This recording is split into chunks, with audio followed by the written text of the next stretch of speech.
खोलनी है। वो शख्स चला 4000 किलोमीटर, कन्याकुमारी से चलता रहा अपने पैर के छालों की परवाह किए बगैर, जिस शख्स का नाम राहुल गांधी है। मैं चला हूं उस इंसान के साथ। जब मैं चल रहा था तो मुझसे मीडिया के साथी कहते थे कि इमरान साहब आप राहुल गांधी के साथ चल रहे हैं, आप शायद पहले हैं सियासत बाद में हैं, आप क्या कहेंगे? तब मैं शेर सुना देता था कि जो हर जालिम से टकराएगी वो आंधी बनाऊंगा, जो हर जालिम से टकराएगी वो आंधी बनाऊंगा, नए अंग्रेज आए हैं नया गांधी बनाऊंगा। मैं चला हूं उस इंसान के साथ 4000 किलोमीटर। तो आप तो इस बात पर ईमान रखते हो ना कि मजदूर का पसीना सूखने से पहले उसकी मजदूरी उसे दे देनी चाहिए? रखते हो ना इस बात पर ईमान? ये हमारे बुजुर्गों का कौल है, मैं रखता हूँ इस बात पर ईमान। और मुझे यकीन है यहाँ से वहां तक मौजूद एक आदमी इस बात पर ईमान रखता है कि मजदूर का पसीना सूखने से पहले उसकी मजदूरी उसे दे देनी चाहिए। तो फिरोजपुर छिरका वालों, यहाँ से महज 15 किलोमीटर दूर ये रास्ते गवाह है इस बात के कि राहुल गांधी चले थे इन्हीं रास्तों पे, कश्मीर जा रहे थे, मैं साथ था।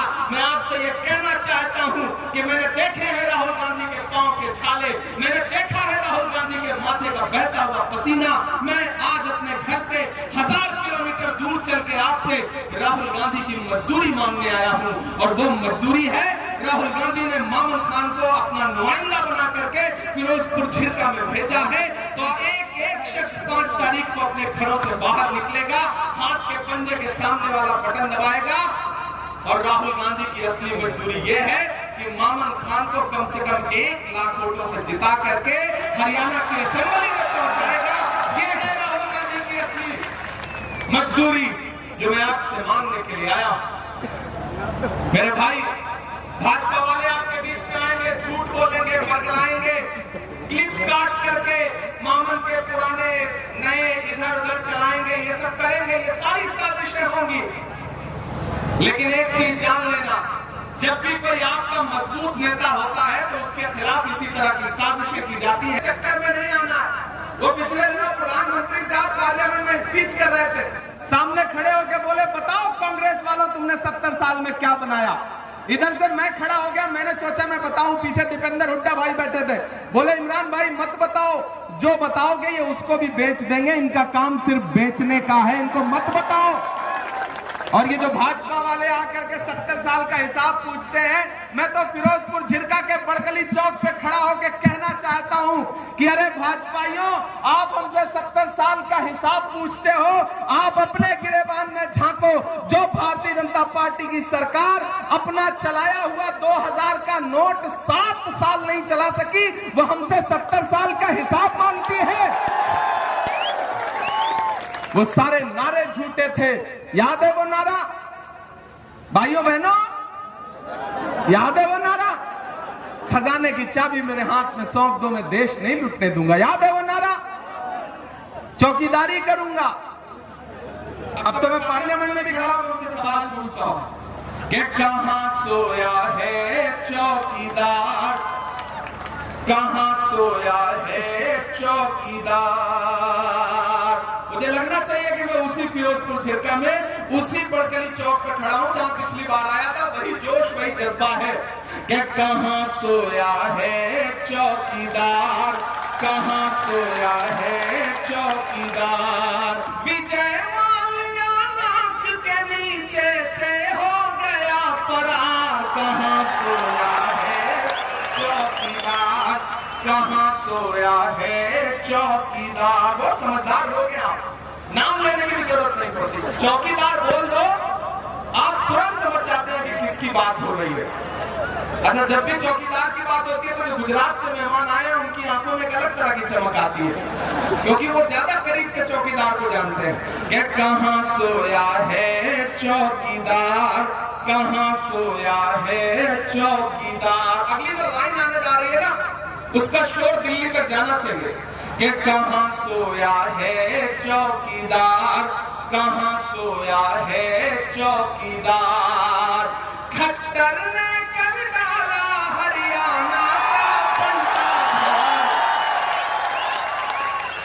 ये बिना सुने ही ताली बजाना, बिना मांगे वोट दे रही है। इतने मोहब्बत वाले सामने अपील करने की भी जरूरत है। मैं फिर से सुना रहा हूँ, पहले सुनिए फिर ताली बजाइए। कि कहाँ सोया है चौकीदार, कहाँ सोया है चौकीदार, खट्टर ने कर डाला हरियाणा का बंटा धार। कहाँ सोया है चौकीदार, कहाँ सोया है चौकीदार, गैस सिलेंडर की कीमत भी 1000 के पार। कहाँ सोया है चौकीदार, कहाँ सोया है चौकीदार, के चाय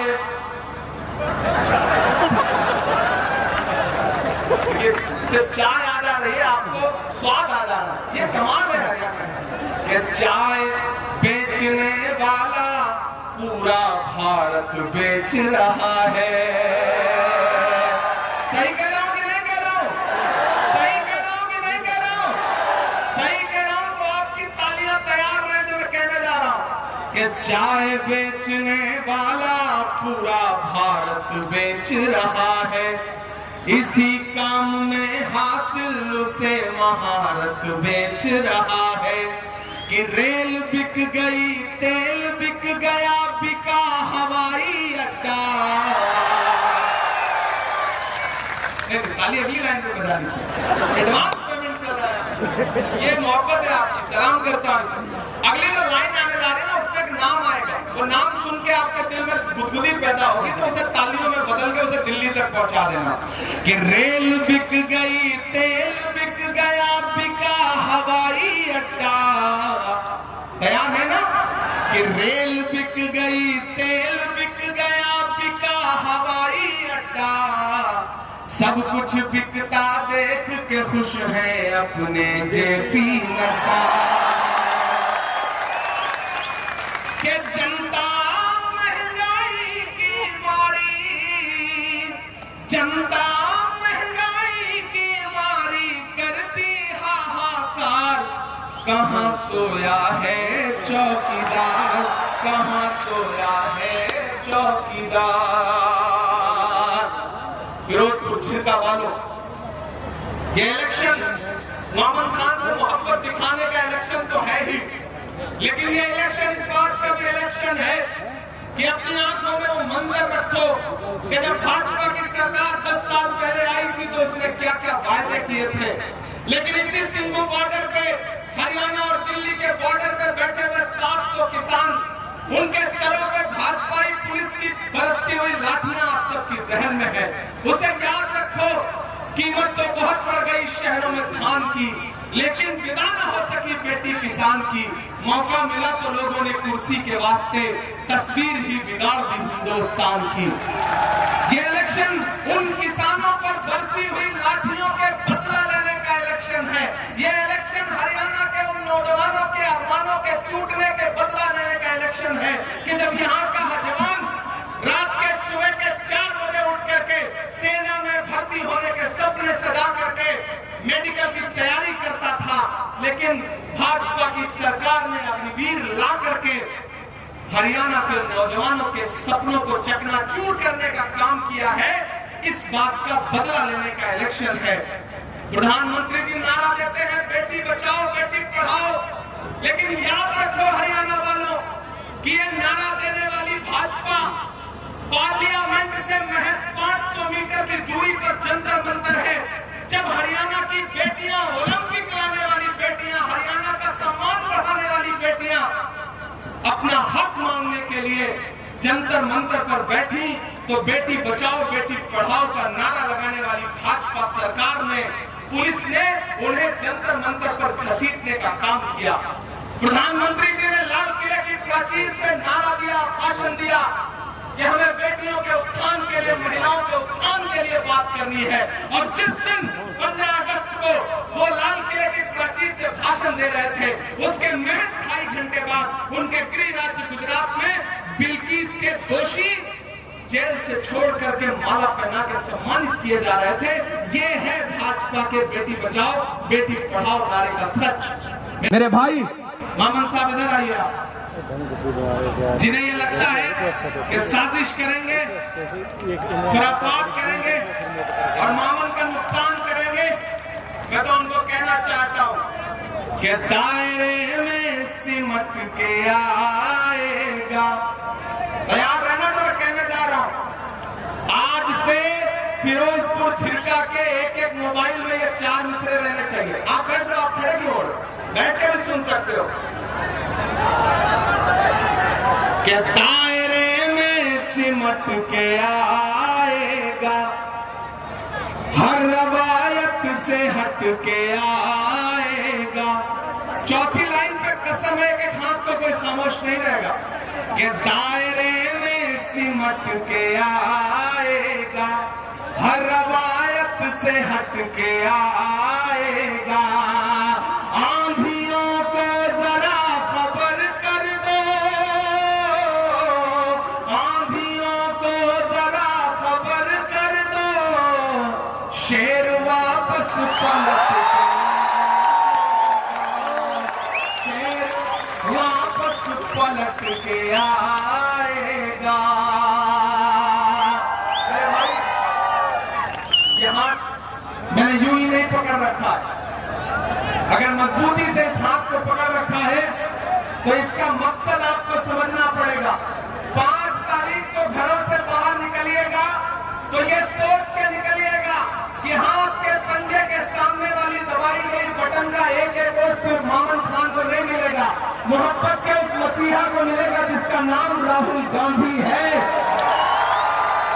मोमन खान को आपका दिया गया एक एक वोट भूपेंद्र हुड्डा जी को मिलेगा। मोमन खान को दिया गया आपका एक एक वोट आपके अपने बेटे, आपके अपने भाई इमरान प्रतापगढ़ी पर आपका एहसान होगा। ये गुजारिश करने आपसे आया हूं। तो 5 तारीख को घरों से बाहर निकलिए।